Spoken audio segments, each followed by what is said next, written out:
First Kings chapter 20. Ben-Hadad attacks Samaria. Now Ben-Hadad, king of Aram, mustered his entire army. Accompanied by 32 kings with their horses and chariots, he went up and besieged Samaria and attacked it. He sent messengers into the city to Ahab, king of Israel, saying, "This is what Ben-Hadad says, your silver and gold are mine, and the best of your wives and children are mine." The king of Israel answered, "Just as you say, my lord the king, I and all I have are yours."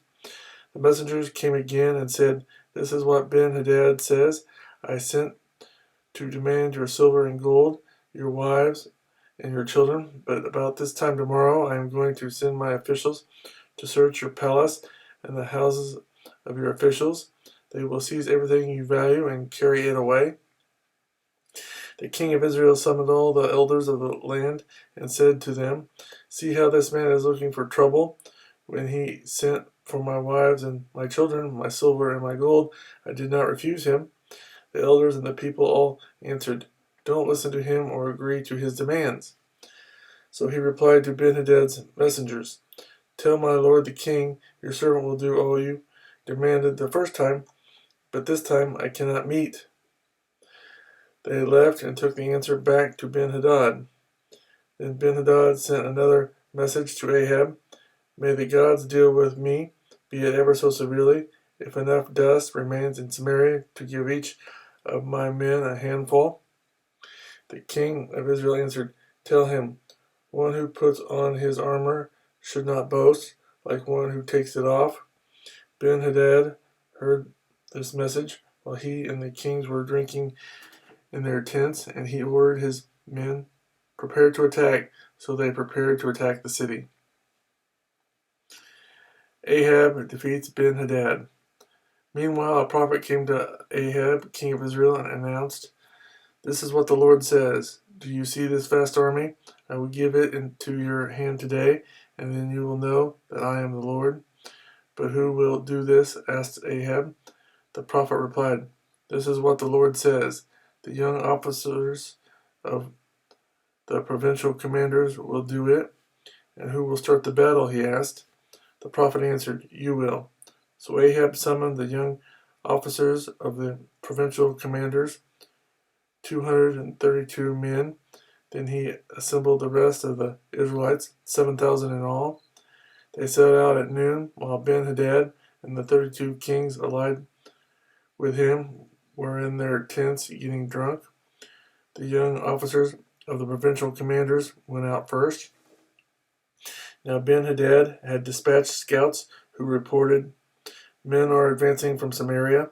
He said, "If they have come out for peace, take them alive. If they have come out for war, take them alive."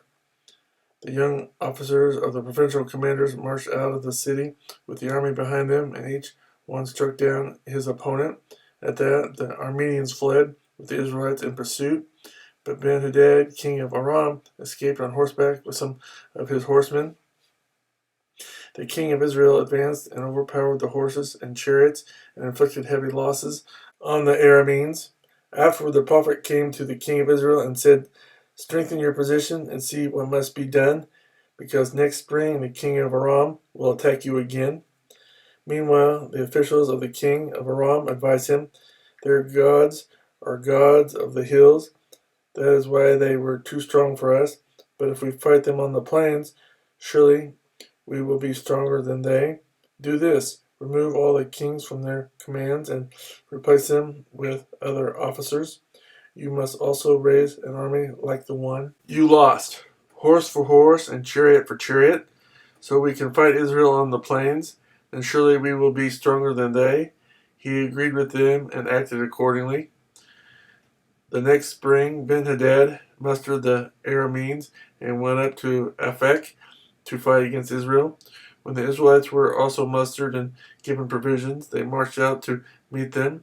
The Israelites camped opposite them like two small flocks of goats, while the Arameans covered the countryside.